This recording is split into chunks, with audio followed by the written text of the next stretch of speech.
Conforme foi dito, hoje nós vamos falar do tema.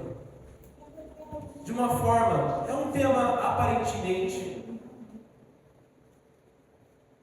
já discutido em outras ocasiões sobre a importância da palavra de Deus, mas com um aspecto de uma forma um pouco diferente, com alguns olhares um pouco mais profundo sobre como que Deus deseja que nós aprendemos e nós vivemos através da sua palavra. Não só simplesmente como é importante a palavra de Deus, não só simplesmente como que nós devemos ler a Bíblia, que nós sabemos que isso é vital, que isso é importante, mas eu quero começar trazendo o título dessa noite, para que nós possamos ter uma provocação acerca da importância de ler a palavra de Deus e o que nós tornamos quando nós não fazemos isso. E o tema dessa noite é um tema que é a criancice cristã. É um tema que, embora pareça uma provocação realmente, e possa parecer que o pastor queira estar me chamando de criança cristã, ou a classe cristã do Brasil possa ser estar com o adjetivo de criancice, ou a cidade, ou o mundo cristão possa estar vivendo como uma criancice cristã, mas esse realmente é o adjetivo, é o termo que o apóstolo Paulo ele utiliza para as pessoas que não leem a Bíblia e não praticam a palavra de Deus, contudo estão dentro das igrejas. Uma criança. Esse é o descritivo que Paulo traz para as pessoas das quais estão religiosas. Porque hoje, com a falta da palavra de Deus, com a falta do entendimento do que Deus espera nas nossas vidas como cristãos, faz com que nós nos tornamos crentes chatos. Hoje nós somos uma classe, muitas vezes, uma grande parte dessa classe cristã, de crentes chatos, crentes que não vão impactar na vida das pessoas com o verdadeiro evangelho. Crentes, na sua chatice, trazendo muitas vezes uma conversa ou trazendo algum debate que o próprio Jesus, a própria palavra, não encoraja que a gente tenha nos nossos dias a dia e não seja uma ferramenta de argumentação, uma ferramenta de transformação na vida das pessoas para que elas realmente conheçam o evangelho. Hoje, muitas vezes, nós vemos das nossas conversas religiosas, da nossa classe da cristandade, assuntos como, por exemplo, não coma no McDonald's ou não coma no restaurante, porque essa marca ela é dedicada a deuses, ela é dedicada a demônios, porque a letrinha da marca é desse jeito, ou porque o palhacinho remete a alguma coisa, ou não beba Coca-Cola, porque eu não deixo meus filhos beberem Coca-Cola, eu mesmo não bebo Coca-Cola, porque o símbolo da Coca-Cola, a letra remete a alguma coisa diabólica, e se você escrever de trás para frente, você vai ver o nome do diabo ali, de uma entidade. E muitas vezes o crente não come no McDonald's por conta disso, mas está focando lá no Burger King, está falando mal do pastor lá na pizzaria. E muitas vezes o crente não bebe Coca-Cola porque está lá escrito de alguma forma, mas não sabe o quanto mal que isso faz para a sua saúde, como que muitas vezes Deus espera que a gente realmente cuide da nossa saúde, mas numa coisa religiosa nós vamos construindo esse resumo da nossa vida cristã. Eu não canto tal música, ou eu não quero que meu filho cante alguma música, porque em algum momento no passado eu descobri que existe uma palavrinha no meio dessa música que remete a uma entidade idólatra de um Deus, e eu nunca mais vou deixar que meu filho cante alguma música nesse sentido.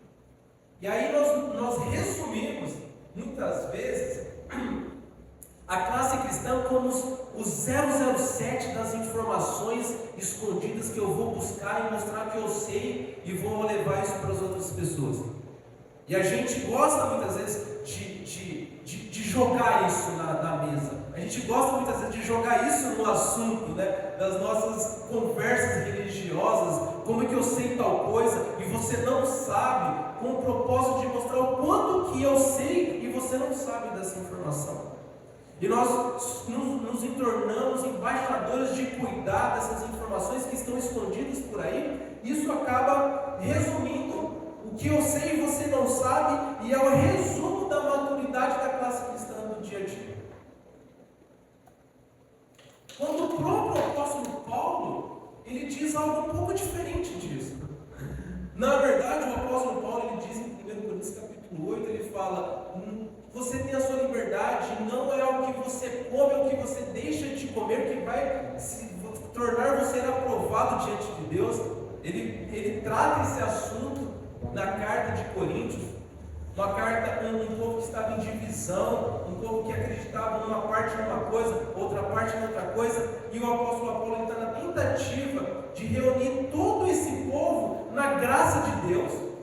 E ele fala: para com essa conversa, quer comer, quer beber, fazer para a glória de Deus, vocês foram livres pela graça de Deus, e Deus é criador de tudo. Se Deus, ele tem graça, ele tem o poder de criar tudo, tudo é de Deus, toda a bebida, toda a comida é de Deus. Então, que você não se define pelo que você come, ou pelo que você bebe, mas pelo que o outro, pela fraqueza do outro, pela dificuldade do outro, você deixa de fazer alguma coisa, ou faça alguma coisa. Você tem a sua liberdade, você tem a sua graça, pela sua sabedoria do entendimento do que Deus fez por você, mas pela fraqueza do outro não entender isso, não é alguma coisa que você vai deixar de comer ou comer que vai acabar com a sua vida. Então, nessa misericórdia de você não buscar o seu interesse, você deixa de fazer ou você faz. Que é justamente o contrário de como nós queremos nos colocarmos dentro de um resumo de maturidade cristã. Nós queremos muitas vezes nos colocarmos dentro dessa posição, nós como crentes, nós como cristãos, da classe cristã, conhecedor do Evangelho, nós que deveríamos não estar trazendo isso em pauta segundo as orientações de Paulo, nós queremos ser o primeiro a trazer isso em pauta. Não faz isso porque não pode, porque é pecado, eu descobri isso, eu fui buscar informação, e nós acabamos se colocando do lado dos fracos, aos olhos do apóstolo Paulo. Nós somos justamente as pessoas fracas que as outras fortes vão ter que aturar, segundo aos olhos do apóstolo Paulo, se você se preocupa demasiadamente a essas coisas. Onde o próprio apóstolo Paulo, ele fala: quer comer, quer beber, fazer tudo para a glória de Deus. Ele fala: se você for para o mercado, se você for comer, o que colocar na mesa, nem pergunte. Não pergunte de onde você vem, sai comprando, sai comendo, porque pela graça de Deus tudo é purificado. Por isso nós oramos antes da alimentação, porque embora nós não sabemos se aquilo é dedicado a algo ou não é dedicado, pela sua oração e pelo sangue de Jesus, isso é purificado. Paulo fala: não sai perguntando nada. Não traga esses assuntos à tona, não tenha com vocês muitas discussões, não tenha com vocês muitos assuntos que vão concordar ou discordar, que vocês tenham cada um a mesma mente, uma mesma unidade, e não saia perguntando nada. E a gente, nessa tentativa de se mostrar uma classe cristã madura, nós fazemos justamente o contrário, o que a Bíblia nos orienta a fazer. Por isso, irmãos, essa noite, a criancice cristã, ela deve ser abordada no entendimento que o que muda a vida e o que impacta a vida das pessoas é o tanto que você conhece da palavra de Deus. É isso que vai mudar a vida das pessoas. Não tem a ver o tanto tempo, o tanto de assunto, de quantas músicas que você pesquisou ao longo da sua jornada cristã, que você aprendeu, que você sabe, que vai fazer você ser uma música que ela é dedicada a um ídolo, se uma comida é dedicada a um ídolo, que você sabe se uma marca é dedicada a um ídolo ou não, que vai fazer você ser maduro ou não, mas é o tanto de que você tira a lição dessas coisas. como é que o mundo, o que está por trás do mundo, em realmente dedicar uma marca para um Deus, ao dedicar um alimento para o Deus, é você tirar de lições disso, para que você possa realmente, de fato, ajudar essas pessoas. Porque o que Paulo está querendo dizer é que nós temos a nossa responsabilidade de nós darmos um testemunho para as pessoas. A nossa responsabilidade do que nós fazemos não é o que nós sabemos ou nós deixamos de saber, mas é baseado no que a pessoa responde à vida, como ela responde às suas atitudes, é como que você vai ajudar ela dando testemunho da palavra de Deus. E é nisso que está falando esses textos de 1 Coríntios, capítulo 8 e capítulo 10, porque muitas vezes nós percebemos simplesmente só pelas respostas das pessoas, respostas pela boca, pelas atitudes na vida, o quanto essa pessoa tem ou não a palavra de Deus no seu coração. Você percebe, se você tem a palavra de Deus, você percebe quando você aconselha, você orienta, e quando você vê uma pessoa próxima de você, se ela está dando uma resposta à vida à luz da Bíblia ou não. Se você tem a palavra de Deus e você medita nela de dia e de noite, você tem um olhar, uma cosmovisão do mundo completamente diferente. Com longanimidade, com paciência, com sabedoria, mas as coisas, assim como o apóstolo Paulo ele encontrou Jesus, as escamas dos olhos deles caíram, fica nítido quais são as limitações das pessoas, qual o texto, qual a orientação bíblica que ela não está buscando, qual é um personagem bíblico de como Deus tratou um princípio bíblico que ela não conheceu na Bíblia, que ela poderia estar aplicando na vida dela, qual salmo, qual provérbio, qual livro da Bíblia que essa pessoa deveria estar lendo, que iria estar ajudando justamente ela nessa fraqueza dela. E você começa a lidar com as pessoas, você começa a dar, não que você é perfeito, mas quando você é um pouco mais maduro no aspecto de conhecimento bíblico, é nítido quais os pontos que as pessoas estão se enfraquecendo.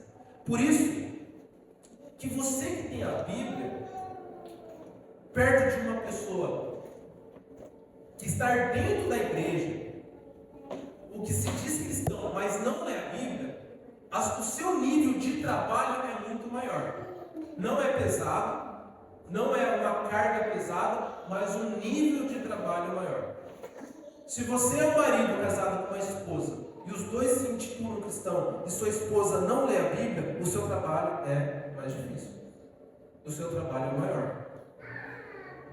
Ao ponto, conforme eu acabei de colocar aqui nesse exemplo, os dois puderem estar ajudando uns aos outros para saírem, ide e pregar o Evangelho, vamos juntos fazer isso. Enquanto isso não acontece, há um desnível no cônjuge, onde um tem uma leitura bíblica e o outro não tem, primeiro tem que refazer esse trabalho interno dentro de casa, dentro do casamento, para depois, em algum momento, esse casal sair para replicar esse entendimento bíblico.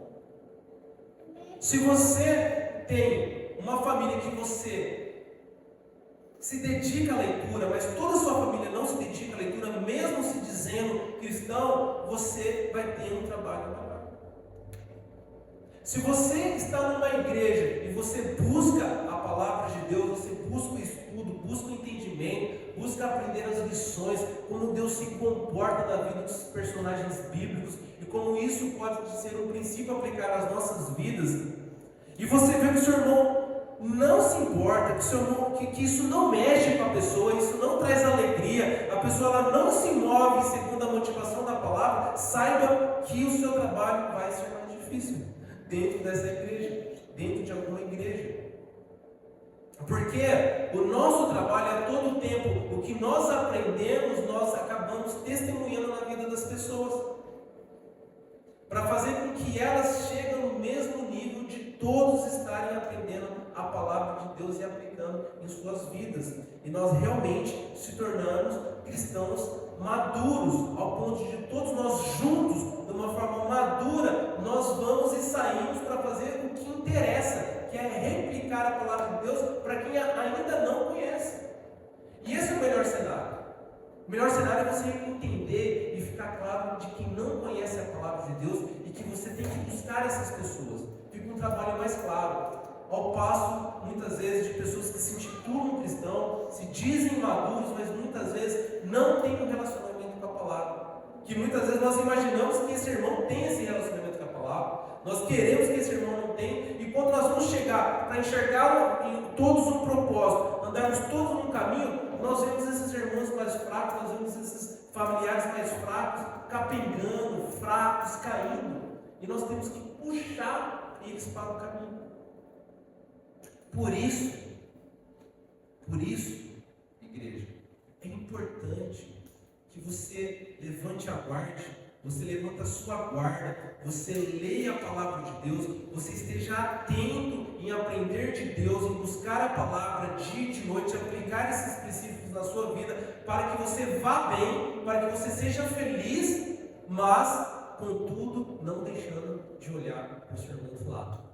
Contudo, não deixando de ajudar o seu cônjuge, não deixando de ajudar o seu irmão, não deixando de ajudar o seu filho. Porque aquele cônjuge, aquele amigo, aquele familiar, aquele irmão que está do seu lado e não lê a palavra que está perto de você, ele vai ser mais trabalhoso para você.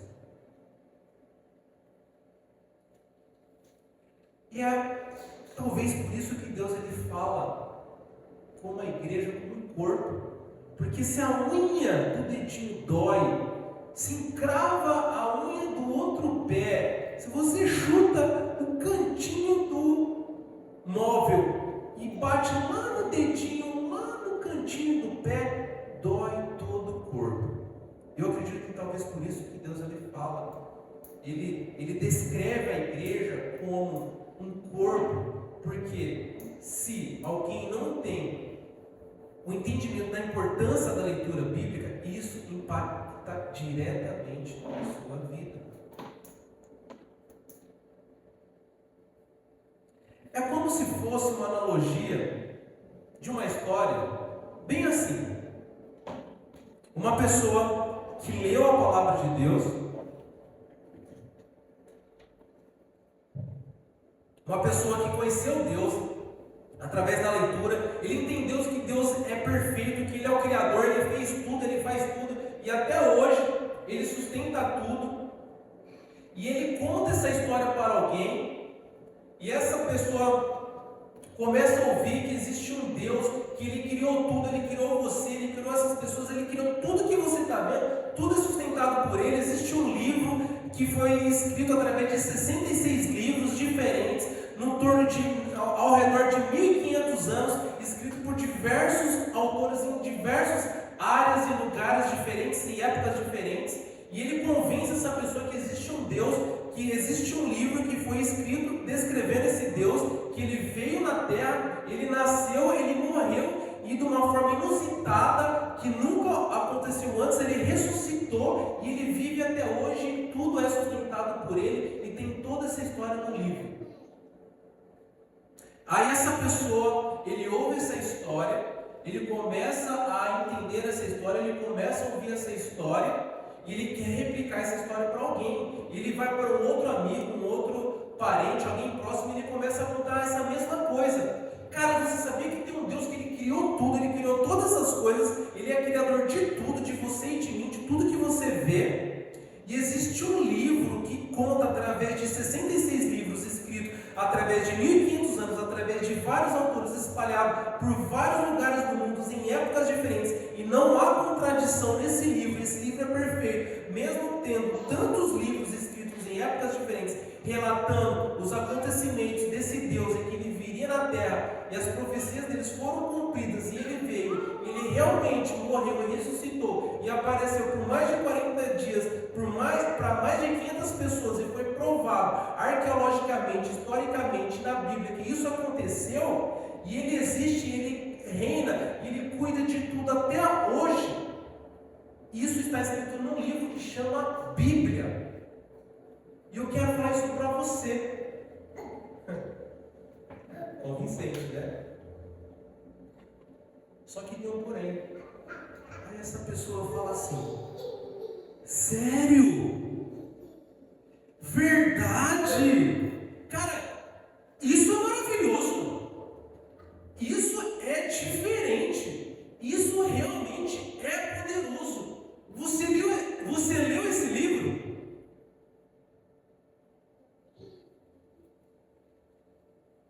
Você leu esse livro? Você lê esse livro? Você já leu esse livro inteiro? Sério? Que legal que tem um livro que fala desse Deus, que Ele fez tudo isso. E tem um livro que narra todas as profecias, e as profecias, elas aconteceram ao longo de 1500 anos, escritos através de 66 livros diferentes, por pessoas diferentes, em épocas diferentes, em impérios, em lugares e em países diferentes. Isso não tem contradição, isso aconteceu e você leu esse livro? Não. Para de conversa. Então, vai para lá. Porque você não compra o que você vende. E muitas vezes o que eu estou querendo dizer através desse exemplo é que nós somos religiosos. Nós somos pessoas que nós gostamos da história, nós gostamos do aspecto religioso, mas nós não acreditamos no autor da história. E nós não atingimos o alvo principal e o propósito principal, que é ser a imagem e semelhança de Deus, e nós nos tornamos cada vez mais crentes com falta de entendimento e crentes chatos. Não sabe que nós somos muitas vezes a classe cristã brasileira? Uma chatice. Nós somos crentes chatos, que não impacta, não vende a ideia central do Evangelho pelo simples fato de nós não comprarmos essa ideia, pelo simples fato de nós não acreditarmos pelo real motivo que nós viemos aqui. A palavra de Deus. Nós viemos muitas vezes, se nós viemos à igreja por 1 ano, 2, 10, e nós nunca lemos essa história, e nós não temos interesse por essa palavra, nós temos uma outra motivação qualquer que você possa imaginar. A classe cristã de Garça, ou a classe cristã do Brasil, ela tem qualquer outra motivação qualquer, se ela não lê a palavra de Deus, que não seja Deus. Se você vive dentro de uma igreja, você hoje está dentro de uma igreja, como nós acreditamos, hoje domingo, milhares e milhares e milhares de pessoas estão dentro da igreja, contudo, não lendo a Bíblia. Eu posso dizer que os domingos são os dias mais idólatras dos nossos dias. Nós vamos para a igreja, nós colocamos roupas, nós tocamos, nós participamos dos ministérios, nós mostramos os nossos trabalhos, mas nós não acreditamos na história. Religiosos. Se algum crente hoje, num domingo, está dentro de uma igreja, ele não acredita na palavra de Deus, que ela é poderosa, ele não se debruça nessa palavra, ele não medita nela dia e de noite, esse cristão é um cristão religioso. Isso se chama religiosidade. Isso já não é de hoje, é de muito tempo. Não impacta, isso é chato, isso não muda a vida de pessoas. Ele não completa o ide por todas as nações, pregando o Evangelho por todas as nações e ensinando a guardar tudo que vos tenho dito. Como que nós vamos impactar e ser o ide e ensinar, sendo que nós não temos o que nós consumir? Nós não consumimos e nós não temos o que ensinar. O que nós vamos ensinar? O que nós vamos impactar? Qual esperança nós vamos levar? para a vida das pessoas, a não ser que minha igreja tenha um ministério legal. A não ser que minha igreja tenha um instrumento bem legal, talvez um saxofone, ou talvez que minha igreja tenha um grupo legal, é aquele grupo da direita. Aquele grupo da direita é um grupo legal, tá? Você não é desse grupo legal não, mas eu tenho na minha igreja um grupo legal que você pode fazer parte. Que não é o grupo daquele cara legal não, é um outro grupo daquele cara. E a gente dá respostas e definições para a igreja que nós não encontramos na palavra de Deus. Quando a palavra de Deus diz que a igreja é uma, e nós não impactamos na vida das pessoas com essas atitudes. Crentes chatos, 007 religiosos. Eu conheço tantos pastores. Meu pai foi um pastor. Eu estou na igreja há 10 anos e já participei de tantos ministérios. Contudo, eu não leio a Bíblia. E é isso, é sobre esse assunto que Paulo ele descreve e ele discorre no livro de Hebreus, capítulo 5. No livro de Hebreus, capítulo 5, ele trata esse assunto porque o livro de Hebreus se chama justamente livro de Hebreus porque Paulo está trazendo um assunto parecido com esse, irmão Delson. Um assunto de um povo que se converteu a nova história, um novo assunto, agora a um Messias que se chama Jesus, que morreu e ressuscitou, e Paulo defende através dos outros apóstolos que presenciaram isso, que ele morreu e ressuscitou, e que ele foi anunciado através de anos e anos, através de profetas e profetas, através de vários livros escritos e guardados pelos próprios judeus e preservados pelo próprio povo de Israel, que agora esse povo que se converteu ainda assim está com uma dificuldade de sair daquela classe religiosa, aquele povo que está acostumado a viver as leis de Moisés, as leis abrâmicas, de ter dia após dia, domingo após domingo, sábado após sábado, semanas após semanas, a necessidade de fazer os seus sacrifícios religiosos. Esse povo está com essa dificuldade. Paulo escreve essa carta para esse tipo de povo, um povo religioso que precisa se desprender da religiosidade, precisa mergulhar na verdadeira história. E aí Paulo escreve no capítulo 5 de Hebreus, no versículo 11, o que está escrito dessa forma: a esse respeito, temos muitas coisas que dizer, difíceis de explicar, porquanto vos tendes tornado tardios em ouvir. E é justamente o que Paulo está querendo dizer: saia dessa religiosidade e vá para a palavra de Deus. Embora você possa ver no texto, no versículo 11, ele fala, mas cadê aqui ler a palavra de Deus?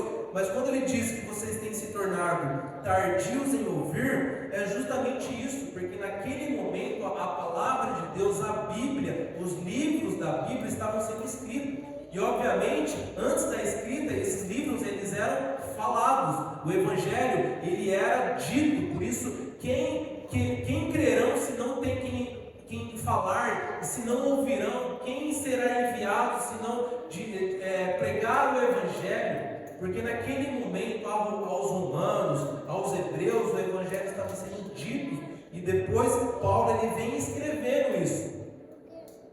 E hoje você tem a oportunidade de ler, e a oportunidade que eles tinham era de ouvir. E a mesma dificuldade deles era que esse respeito desse assunto que ele vem discorrendo, sobre que Jesus é maior que Moisés, aquele sacrifício que vocês faziam não era um sacrifício perfeito, porque tinha necessidade de refazer esse sacrifício toda vez, e por isso que tinha um véu, porque a gente não estava aperfeiçoado nesse sacrifício. Eu não conseguiria ter o acesso ao lugar santo dos santos, mas só quando viesse o Cordeiro de Deus, o Filho de Deus, Jesus, o verdadeiro sacrifício, é que eu estaria aperfeiçoado nesse sacrifício. E aí eu poderia tirar o véu e ter um acesso direto com Deus. E Paulo está falando disso. Ele diz, e vocês têm que se tornar tardios em ouvir. O que Paulo está falando é, saia da religiosidade. já virou a chave. Jesus já veio, já morreu, já ressuscitou, o véu já rasgou. Agora nós vivemos na esperança em Jesus Cristo. E Ele está falando, vocês estão tardios em ouvir. E é o que a gente precisa, muitas vezes, é isso. O quanto que você lê a sua Bíblia, o que Paulo está falando o quanto que você está retardado na leitura bíblica. O quanto que você não está tendo a oportunidade de aprender princípios da palavra e você aplicar na sua vida para você realmente dar um testemunho para o seu filho, para o seu marido, para a sua igreja, para a sua família, para o seu bairro e para a empresa talvez que você trabalha. É disso que Paulo está falando, que muitas vezes a gente está tardio em ouvir. Nós somos religiosos que não lemos a palavra e naturalmente nós não refletimos o que nós deveríamos refletir, a imagem de Deus, a mente de Cristo. Nós perdemos a oportunidade de testemunhar de Cristo. Nós somos crentes rasos. Nós somos definidos porque nós vemos no culto de domingo, ou porque eu todo dia ouço um podcast de uma líder espiritual religiosa, ou eu sigo vários pastores, ou eu sou amigo de vários pastores, e a gente vai resumindo a nossa vida nisso daí.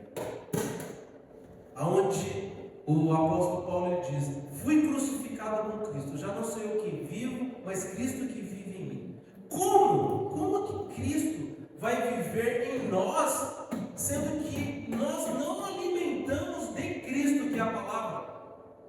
A própria palavra é Cristo e nós não conseguimos replicar nas nossas vidas as atitudes de Jesus Cristo. Por isso ele continua no versículo 12: pois com efeito, olha só, quando devereis ser mestres, entendendo ao tempo decorrido, tendes novamente a necessidade de alguém que vos ensine de novo quais são os princípios alimentares dos oráculos de Deus. Assim vos tornaste como necessidade de leite e não de alimento sólido. É disso que Paulo está falando. Ele fala, quando era para a gente estar ensinando, aí era para a gente estar replicando, a gente está se colocando na posição das pessoas fracas. Nós somos crentes, resumindo, como crentes fracos. Era para ser mestre, mas nós temos a necessidade de sermos ensinados novamente. Isso já acontecia dentro das igrejas, nos primórdios do Novo Testamento. Crentes que já eram para ser mestres, mas ainda estavam vivendo na religiosidade. Não há nada novo debaixo do céu. Não é uma novidade muitas vezes dessa igreja, das igrejas de Garça nem do Brasil. Mas é um cuidado, uma lição que, se a igreja de Hebreus, que tem o apóstolo Paulo, que havia há pouquíssimo tempo Jesus morrido e ressuscitado, passou por isso, será que a igreja batista do centro de Garça não pode passar por essa dificuldade? Quando nós deveríamos ser mestres, estar dando um bom testemunho, nós somos a classe fraca, a classe que se resume em religiosidade, que se resume em maturidade cristã, o quanto que eu sei de algum alimento que não pode comer, alguma marca que é proibida, ou alguma marca de carro ou de bebida que é dedicada ao diabo, e aí a gente fica nessa chatice cristã que não impacta nada e não lê a Bíblia. É uma tragédia, está desenhada a tragédia.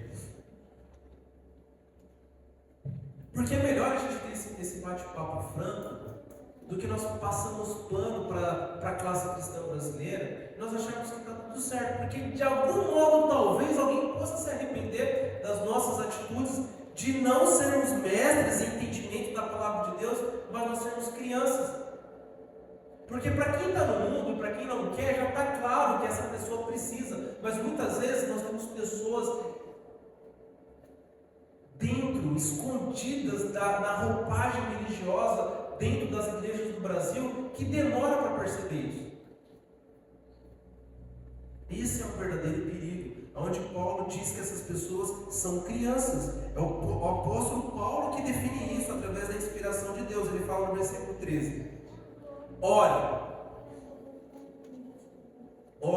todo aquele que se alimenta de leite é inexperiente na palavra da justiça, porque é criança. Ou seja, se você não lê a Bíblia, sabe o que você é aos olhos de Deus, espiritualmente? Uma criança. Ele não está te definindo pejorativamente, mas ele só está falando para você: você precisa crescer. Você precisa dar uma crescida na vida espiritual. Você é uma criancinha. Se você não lê a Bíblia, você não pratica e você não aplica o que você pratica. Porque o que ele está falando é sobre leitura e prática, que nós vamos entender.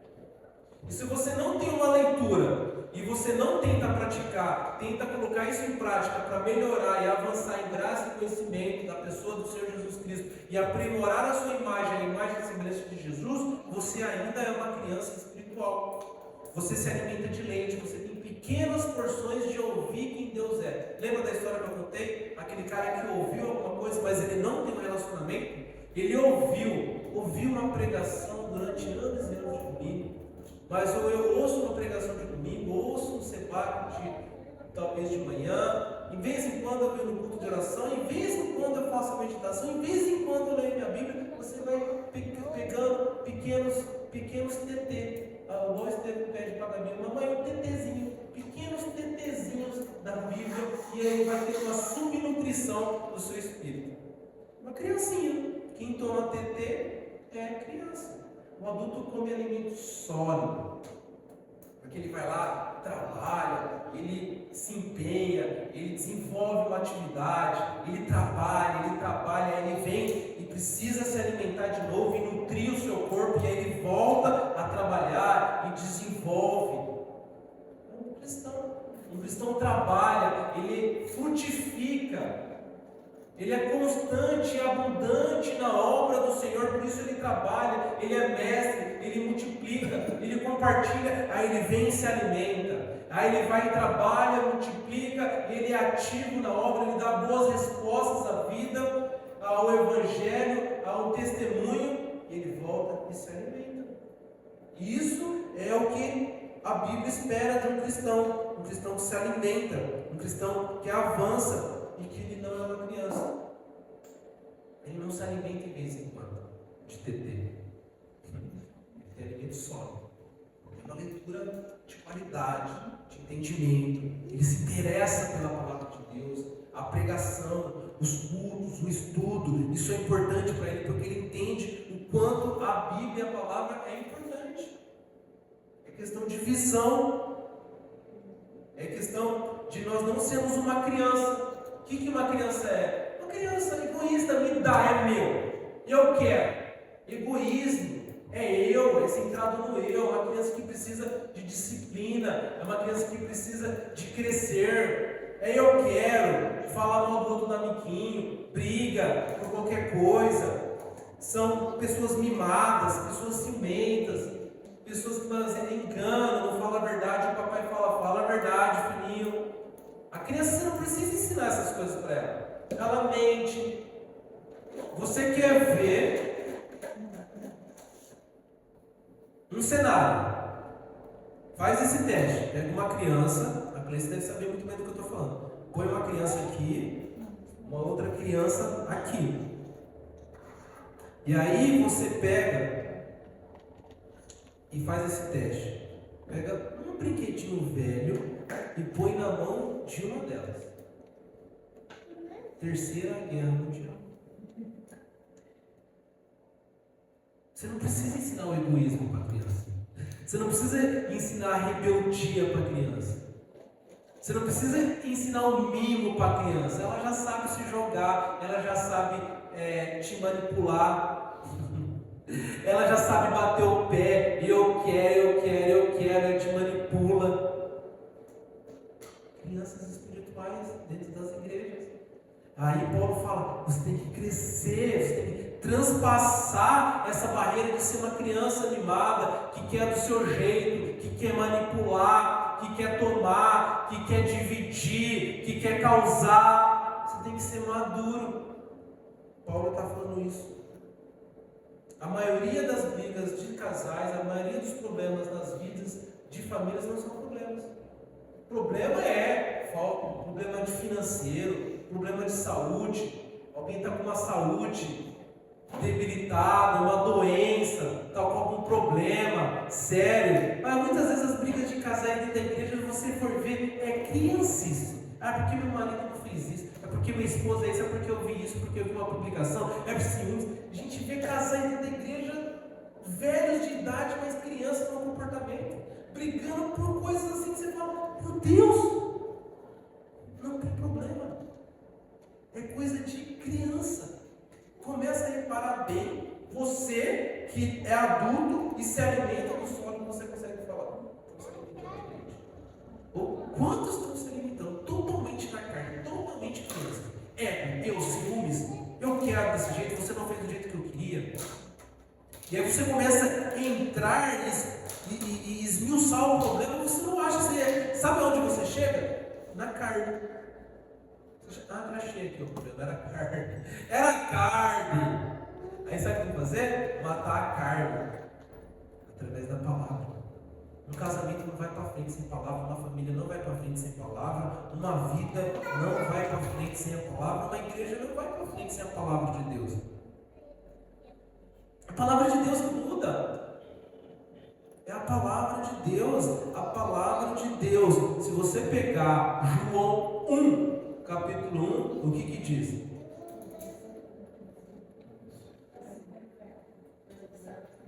Vocês têm certeza que vocês sabem? João 1, capítulo 1, no princípio era o verbo. Perfeito. Então beleza, não falei abrir. No princípio era o verbo. E o verbo? E o verbo? No princípio era o verbo e o verbo? Estava com Deus? E? Era Deus.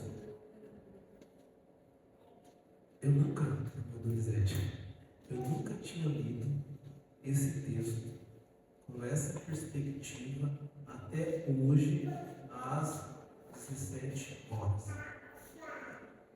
Por quê? No princípio era o verbo. E o verbo? O que o verbo estava? Estava era um verbo de estar. O verbo estava com Deus. O verbo é a palavra. Ele estava com Deus e o verbo era Deus. Eu fico me perguntando, por que essa complicação de verbo ser e estar? Quem fez aula de inglês sabe disso, né? O verbo to be, o verbo ser e estar. Porque o fato é, o verbo é a palavra de Deus, o verbo é o próprio Deus. E se você é o verbo estar e ser, pois o verbo estava com Deus, o verbo estar e o verbo era Deus, é o verbo ser. Eu sou, eu serei, eu era. E o fato, irmãos, o que te define o seu ser é onde você está. O que define o seu ser, o que você é, ou que o verbo estava com Deus, o verbo era Deus, o verbo simplesmente ele era Deus, porque ele estava com Deus. E você só é alguma coisa relacionada a onde você está. E você só é a imagem de Deus, você só reflete a imagem de Deus se você estiver em Deus. Pois o princípio era o verbo, não tem conversa. No princípio, Deus é a palavra de Deus, Deus é a Bíblia, Deus é os ensinamentos que você tem através desse livro. Desde o princípio, pois tudo passar, mas a sua palavra não passarão. Céus e terras passarão, mas a sua palavra não passará. Desde o princípio, em eternidade, essas palavras, elas vão continuar perpetuamente pela eternidade. E isso é Deus. Isso reflete como é Deus. E o que reflete o que você é onde você está. Se você não está na palavra de Deus, você não está em Deus. Você está no clube, você está num salão, você está dentro de um grupo que você quer criar, que é esse grupo, mas não é aquele grupo, é o meu grupo, não é esse grupo. Você está dentro de alguma coisa, mas não dentro de Deus. No princípio era o Verbo estava com Deus e o Verbo era Deus. O que definiu o que era Deus, o Verbo, era o fato do Verbo estar em Deus. E é isso para as nossas vidas hoje. E se você entende isso, você acredita nisso, por que você não lê a sua Bíblia todo dia? Se de fato isso é verdade, se o princípio era o Verbo, se a Bíblia é verdadeira, você acredita na Bíblia, e a Bíblia está afirmando que a palavra é Deus, e você se define por onde você está, por que você não está nisso todo dia? Você tem a imagem de Deus num dia, mas no outro dia não tem. Eu tenho imagem durante uma semana, mas na outra semana eu não vou ter a imagem de Deus. Eu tenho algumas vezes a imagem de Deus, algumas vezes eu reflito em Deus, algumas vezes eu estou em Deus, mas algumas vezes eu não estou em Deus. Não no conceito do Espírito que está em você, mas no conceito de você refletir a imagem de Deus. E está a mente de Deus, está a palavra de Deus na sua mente e você responder. Essa é a diferença, irmãos. Essa é a diferença de crianças e adultos. Uma igreja adulta, ela dá importância à palavra, você sabe. Uma igreja adulta, ela lê a Bíblia todo dia. Uma igreja adulta, ela ama a palavra. Uma igreja adulta, ela quer praticar a palavra. Ele diz assim no versículo 14, para encerrar, em Hebreus 5,14. Mas o alimento sólido é para os adultos. Preste bem atenção. Para aqueles que pela prática têm as suas faculdades exercitadas para discernir não somente o bem, mas também o mal. Percebe? Os adultos é aqueles que leem a Bíblia e colocam em prática. O quanto que você tem praticado a sua palavra no seu relacionamento com o seu marido? O quanto que você é uma esposa adulta em relacionamento ao seu marido, no que diz respeito às Escrituras? O quanto que você é um adulto maduro e um marido maduro no que diz respeito às Escrituras? O quanto que você é um pai, um avô maduro no que diz respeito às Escrituras? Não de uma criança que eu acho que tem que ser assim, eu imagino que tem que ser assim. O quanto que você é um filho de Deus, adulto, maduro no que diz respeito às Escrituras. É disso, irmãos. É disso que está falando. Uma igreja adulta é uma igreja que se alimenta, que lê a palavra de Deus. Não existe outro caminho. Qualquer outra coisa não é estar em Jesus. Viver o melhor de Jesus, sabe o que é? Ler a palavra de Deus e praticar, colocar em prática. É isso que o apóstolo Paulo está colocando. Não somente ler, mas praticar. Amém, irmãos? Que nós possamos ser uma igreja adulta, que nós possamos ajudar pessoas a crescerem e saírem do estado de criança e serem pessoas adultas, espiritualmente falando. Por isso, irmãos, leiam a Bíblia. Irmãos, leiam a Bíblia todo o dia. Todo dia, irmãos. Encoraje a sua família a ler a Bíblia todo dia. Sabe o que você pode fazer? Abra a sua Bíblia todo dia na frente da sua família. Abre a Bíblia todo dia na frente da pessoa quando você se encontrar, que você quer evangelizar. Mostre de alguma forma o quanto a palavra é importante. E o quanto que você ama a palavra. Leia a Bíblia na frente dos seus filhos, dos seus netos. Se você ama Ele, se você acredita em Deus, e que Deus é esse tudo, e que Ele era o princípio e o Verbo estava com Ele, e Ele é Deus, leia a Bíblia todo dia. Bem?